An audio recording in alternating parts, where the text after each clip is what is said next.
Hey Pat, what can you tell us about your car? So this is a 1941 Studebaker Commander Deluxe Tone Land Cruiser. We call it the Stude-vette because it's on a 1978 Corvette chassis. This came from my wife's parents' backyard. It was given to me by her mother because I painted a 55 Chevy for her, and as appreciation she gave me this car. It was complete. There was really only one piece of stainless that was missing. I have done several cars in the past, but I've never done a hot rod or a resto rod or something like that. So I really didn't know anything about it. And one of Carol's brothers had this old 78 Corvette, no running gear in it, body in terrible shape. And he told me one day, hey, this would work perfect underneath that Studebaker. And me not knowing any better, I said, okay. So I bought the Hulk off of him. And turns out that the wheel width worked out perfectly.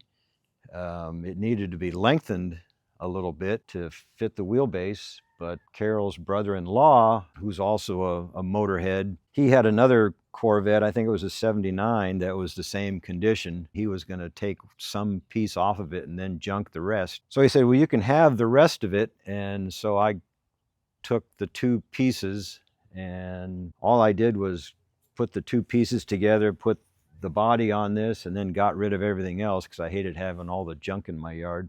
After I set the body on there, the brother whose idea it was in the first place said, wow, I didn't think that would work. So I thought the simplest thing for me would be to just buy anything that I needed to fit on a 1978 Corvette and then just stick a body on top of it. Well, it doesn't work that way. But I made it happen. It's got a Chevy 350 that we got from one of her other brothers, who's a motorhead. His son had told him, you know, you've got all those engines sitting out back of the house. Why don't you give one to Pat and Carol for the Studebaker? And so he contacted us, and we went out there, and he had 5 Chevy V8s just sitting in the back in the dirt. And he said, which one do you want? And I said, I don't know. And he said, well, that one came out of this, and that one came out of that, and that one came out of such and such. And I said, well, that one's got a chain on it. Let's that makes that simple, so let's take that one. And so he got out his little crane, and we stuck it in the back of the truck. And he had a couple of transmissions, so he gave us one of those. We took the engine to the place that the brother-in-law who had the back half of the Corvette, that's where he had his engine work done.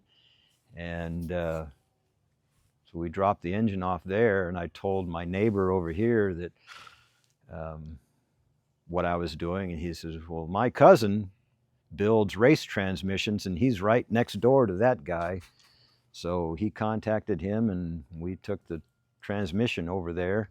And I said, man, this is the best smelling transmission fluid I've ever seen. And he says, yeah, we put cherry extract in it so that we know whether you're using our transmission fluid or not. So best transmission fluid I've ever smelled. Did all the work myself.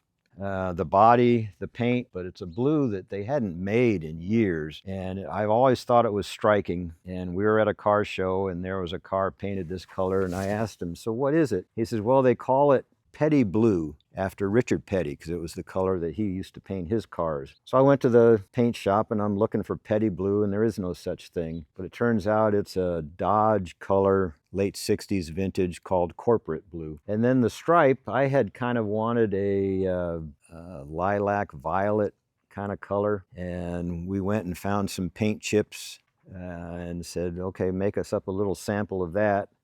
Yeah, I don't know, but every time he'd make a sample, it was $35. So I thought, I can't keep doing that, so I guess we'll go with this second one. And he had told me, paint it over the white primer because it'll really make it pop. I think if I had painted it over the blue, I would have gotten more of the color I was looking for, but it came out pink, which I wasn't crazy about, and my wife used to tease me about. But once you put the stainless on it, it looked kind of sharp.